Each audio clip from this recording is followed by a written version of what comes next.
I think we knew how complicated the integrations are within hospital systems, for example, but I don't think it was generally known how central something like Change Healthcare was to the delivery of all of that. Unfortunately, because of the outage, everybody quickly learned how essential that was in providing those services. Hello and welcome to Healthcare Strategies. I'm Jill McKeon, Associate Editor of Health Tech Security. Today we are joined by Errol Weiss, Chief Security Officer at the Health Information Sharing and Analysis Center, or Health ISAC. And today we're talking about the Change Healthcare cyberattack. By the time this episode airs, it will have been just about 1 year since this incident first came to light. It was a cyber attack that really caused widespread disruptions across the U.S. healthcare system and resulted in the largest data breach ever reported to federal regulators, affecting 190 million individuals. So, Errol, welcome. And looking back on this major event, I'm sure there are so many lessons learned and important things to call out. So I guess to start, let's go back to the beginning. Can you remind listeners kind of the basics of the Change Healthcare cyber attack, what happened, and some of the immediate impacts? Yeah, sure. And Jill, thanks for having me here today. It's great to be here with you. Really appreciate it. Yeah, it was quite a first few days there for us. Back, as you said, coming up on a year now, February 21st, where we first learned about a large attack and system outages starting to impact Change Healthcare, only to learn in the coming days that it was a pretty large scale ransomware attack that was happening. And to your point, we were immediately seeing major impacts to patients and people across the US in every state. Everything from canceled procedures to delayed activities to delayed lab procedures. Procedures that had been previously approved were now suddenly not being available, and just really just making a major impact to any kind of patient healthcare. And then on top of that, it also impacted the ability for people to get prescriptions filled. Again, people across the states could not get prescriptions filled because of the lack of insurance information. And then in the days following the attack, as well as the systems were still down and still in recovery mode, now we also saw that healthcare providers who were previously submitting insurance claims, now those insurance claims were not being processed. And now there was a cash flow issue causing severe economic issues to those healthcare providers as well. So, pretty big disruption. For sure. And this affected patients and small and large providers. Really, no one was untouched by this event. Right. So thank you for that overview. So I know your organization, Health ISAC, plays a key role in facilitating that peer-to-peer intelligence sharing across the sector. Curious how Health ISAC responded to the attack and the approach to keeping your members in the loop, both at the onset of the attack and later on as the weeks and months went on. This is one of the main activities for an ISAC, especially a health ISAC, for example.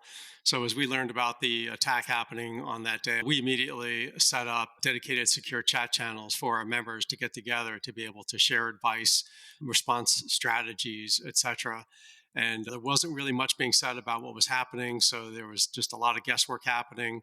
So it was great to be able to get our members in one place and start to be able to share really definitive information, what we really knew about what was going on. And then more importantly, being able to provide members information and best practices in terms of what they should be doing in terms of reacting to a potential ransomware event at a large scale partner. And so in the days that followed, we had about 700 individuals that were on those secure chat channels. I think there were over 1,600 messages that were posted in those days following the incident. The day of the incident itself, we had alerted members about it. We had provided resources to them that they could use in terms of incident response and recommendations on network connectivity as well, because while Change Healthcare was down for the most part, other systems at the parent company, United Health Group, were still operating and were still and are key parts of the healthcare industry. So again, we provided some advice there on what to maintain connectivity to. I know that there were some industry calls, and then in the days that followed, on February 23rd, 2 days later, we were able to start to get some indicators of compromise from different partners. The next day, we shared more indicators of compromise. On that Sunday, February 25th, we actually started getting those IOCs directly from United Health Group themselves, and we were able to share those with Health ISAC members, and then more broadly. So by Monday, on February 26th, we were able to push those indicators out to other partners as well, including HHS and CISA, FBI, and other partners of ours, and other ISACs as well, for example, to really help them make sure that they were protected from this kind of an attack. With such an unprecedented event, I'm sure there were providers everywhere that had so many questions, and it's Right. so useful to have a forum to be able to communicate and get reliable information. This cyber attack, it seems to have exposed a lot of cracks in the foundation of healthcare cybersecurity. Can you shed some light on some of those systemic vulnerabilities and weak points in terms of security that in the US healthcare system that this attack revealed that maybe weren't given enough attention before? Yeah, I think we knew how complicated the integrations are within hospital systems, for example, and certainly the number of partners and providers that are connected to that network path, and just how complex it is to service all of these different aspects for the ecosystem to be able to provide healthcare to a patient. And so I think we knew that, but I don't think it was generally known how central something like Change Healthcare was to the delivery of all of that. And unfortunately, because of the outage, everybody quickly learned how essential that was in providing those services. Some of the recommendations coming out of that were really to start to look at that from a risk management standpoint, was to really understand really what does that network really look like. Can anybody with the knowledge of all of these different intricacies help map that out, and so we can study where those single points of failure might be and try to help from a risk management standpoint to avoid those in the future. So could it be everything from maybe identifying alternative suppliers, or helping to develop other suppliers, or at least understanding where those concentration risks are so that you can manage around those.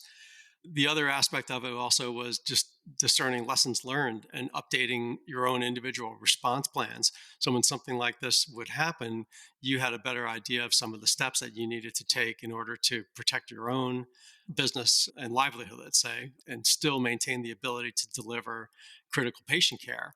One of the major lessons learned there was just which connections were critical and which ones were okay to drop, again, when a partner is suffering from a ransomware attack. Things like exercises and even industry exercises across partners really help to identify some of those problems. And just I'm a real advocate of doing those kinds of things in the future to help identify that. For sure. And I remember that coming up a lot. The single points of failure, that term came up a lot in the aftermath of that attack. Providers realizing just how fragile things can be when you rely on a single vendor to provide a critical service like that. Right. So, yeah, I also wanted to touch briefly on the general climate in the healthcare cyber threat landscape in the last year beyond this attack. I know that Change Healthcare is a significant third party vendor, as we were just saying, and this attack really highlighted that third party risk. So, what else has the industry learned about managing third party risks in both the digital and physical supply chains? I know there's been a couple other notable supply chain attacks that have come to light in the past year. Yeah, supply chain is definitely another top of mind issue for CISOs and other risk management professionals, in light of what you're alluding to here. That happened this year, where we saw critical suppliers of blood and plasma supplies, for example, be impacted and really causing widespread regional catastrophic issues. And so if I can, I'll walk through each one of these real quick. But back in April of 24, we saw Octapharma get hit by a ransomware group called Black Suit, and that impacted the ability of Octapharma to be able to provide blood plasma supplies to hundreds of hospitals across the US. And then a couple of months later, in June, Synovus was attacked by another ransomware group called Chilin, and that impacted the ability of NHS in the greater London area to provide basic, I'll say, healthcare services. Lab services were down. The ability to provide services, procedures for patients were impacted. I think there was like 900 procedures that were canceled that first day, for example, and caused, again, pretty widespread impact in that specific region.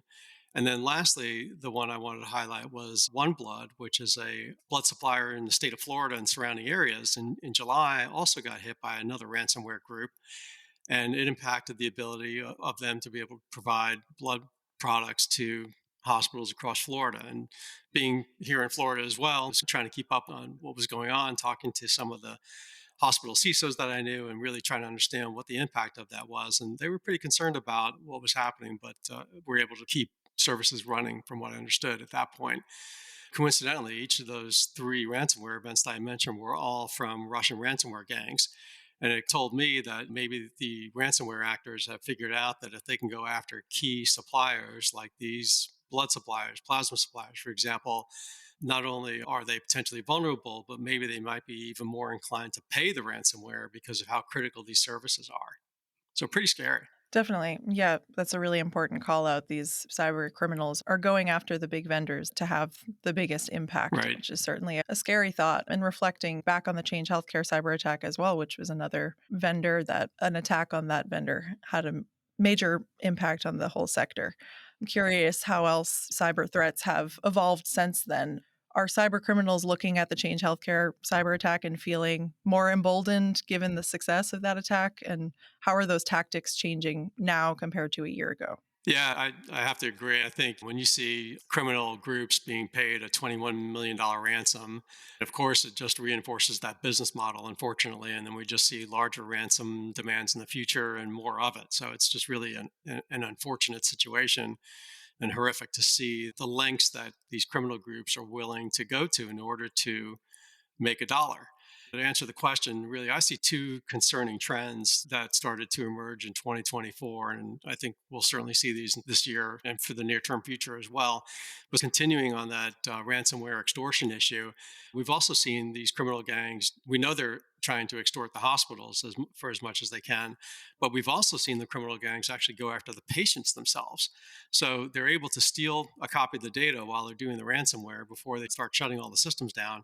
And now that they've got the data, they can actually go through the patient medical records and start to go after each of those individuals and say, hey, I'm going to release sensitive photos of you, or maybe sensitive medical records about you maybe seeing a therapist, a psychologist, whatever. Could be very sensitive information that people obviously would not want to be in the general public. And we've seen these kinds of extortion attempts, maybe thousands of dollars to an individual, for example, in order, again, to make a buck. So it's really unfortunate to see that kind of trend. And then the other thing I would just highlight is with all of the wonderful things that we see coming from generative AI, the bad guys use it too.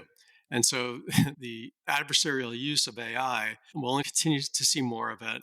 It will be more innovative attacks, very convincing attacks leveraging AI, everything from deepfake attacks, so using audio, video to convince someone that they're talking to somebody that maybe they trust, or maybe even more convincing phishing emails that are written in a language that really resonates with the recipient. So, not only am I talking about maybe English versus Spanish or German, but I'm also talking about whatever discipline that person is in. So, if it's a cybersecurity professional or a teacher or a reporter, they can write a custom email that really resonates with the potential victim. It's really interesting and unfortunate to see these cyber criminals. They're going after big companies like Change Healthcare and then also individual patients. Right. It shows the importance of cybersecurity on all levels, really. Yeah, so on a more positive note, I'm sure there are a lot of lessons learned from the Change Healthcare event that will hopefully translate to better security for the whole sector in the future. Curious, in your point of view, what progress has been made in the last year or so in securing healthcare organizations? And honestly, to double down on that, do you believe that the sector is better equipped to handle a similar event today? Yeah, I think it's always a game of improving the defenses, right? And while the offense is also improving their game as well. So, can we catch up at any point? It's definitely a tough battle to try to chip away and answer the question. I think, as I mentioned, after the incident, after Change Healthcare, for example, and there were other large scale ransomware attacks that we saw happening this year, unfortunately, as well. As I mentioned, some of the takeaways from all of that was looking at those systemic risks across the sector, understanding what the data flows look like, and try to identify where the key suppliers were, where the concentration risks were, and try to come up with some other mitigating controls that the industry could use or help improve security or resilience at those organizations. And the Health Sector Coordinating Council has definitely done some work in that in partnership with HHS, for example, working together to identify those points of failure. And there's other key critical points in the network. And so there's been some really good work done there. And I'm really looking forward to that work continuing to help improve that. And I mentioned it. And I think one of the key words coming out of 2024 is going to be resilience. And we learned that lesson on July 19th when that faulty CrowdStrike update happened. In the beginning stages of that, with hospitals losing critical Microsoft Windows systems, for example, it almost felt a ransomware response. And fortunately, some of the hospitals who were practicing ransomware responses had their act together during the CrowdStrike disruption so that they could continue to provide key medical and healthcare services. But the reason I wanted to bring it up is it's not just the security anymore. We're also concerned about the ability to continue to function, to ensure that the critical hospital functions will continue to operate even while major IT systems are down. So that term resilience now is something that everybody is taking near and dear to them and looking to see how we can improve those functions even facing major downtime. As these cyber attacks continue to ramp up across the sector, that will definitely prove to be crucial, being able to continue providing that care even during that event. Lawmakers have taken a big interest in the Change Healthcare incident in particular. Do you feel that Change Healthcare, that cyber attack, moved the needle in the regulatory space when it comes to improving healthcare cybersecurity? Are there any specific initiatives that you're keeping an eye on for the future? Even in 2024, there's been several bipartisan efforts in Congress to push forward different improvements in cybersecurity in healthcare. We'll see what happens in the 2025 Congress now as well and see if any of that continues to move forward. I'm encouraged because, again, all the efforts that I saw in the past were all bipartisan. So maybe we'll still have some promise of those continuing this year. The other thing that we've been tracking are the proposed new HIPAA rules in cybersecurity that we saw come out late December and then formally released in January. I see a lot of really good things in that HIPAA proposal, but I want to provide some cautions there as well. I'm glad to see things like recommendations around the use of multi factor authentication and more risk analysis and incident response plans. I was thrilled to see them mentioning about participating in something like an information sharing and analysis center, like an ISAC.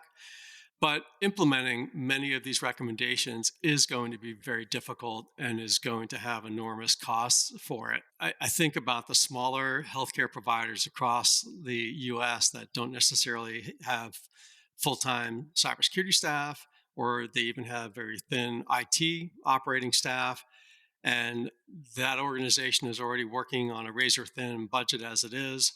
And will they be able to have the resources in order to implement what's being talked about in here? So I've got a lot of concerns about it, how you would actually fund something like this. So I think that needs to be looked at as well. I'd love to see something like a virtual CISO program talked about, but you know, there's some great promise in there, but we need some help when it comes to the implementation side of it. For sure. Yeah, there's a lot of interesting legislative proposals on the horizon, but we'll see how that all plays out. Yeah, so for some final thoughts, what would you say is the most critical takeaway for healthcare organizations on the 1 year anniversary of the Change Healthcare cyber attack? I'll split it up into kind of long term, short term. I think for the long term, I'd love to see that work that I mentioned continue about identifying the systemic risks across the healthcare network, really working with the public and private sectors together to be able to identify all that, look for concentration risks, single source providers, other issues like that, and either help develop alternative providers or figure out some other risk controls or risk mitigations that can be put in place for that. For the short term, I think my suggestions are always about following good cybersecurity practices, cybersecurity hygiene.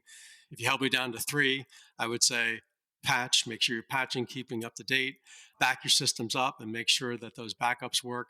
And then three, using multi factor authentication. If you're ready for the bigger list, you can follow some of the guidance that came out from HHS now a year ago, the cybersecurity performance goals or CPGs. And I can provide a link to that in the show notes here for this.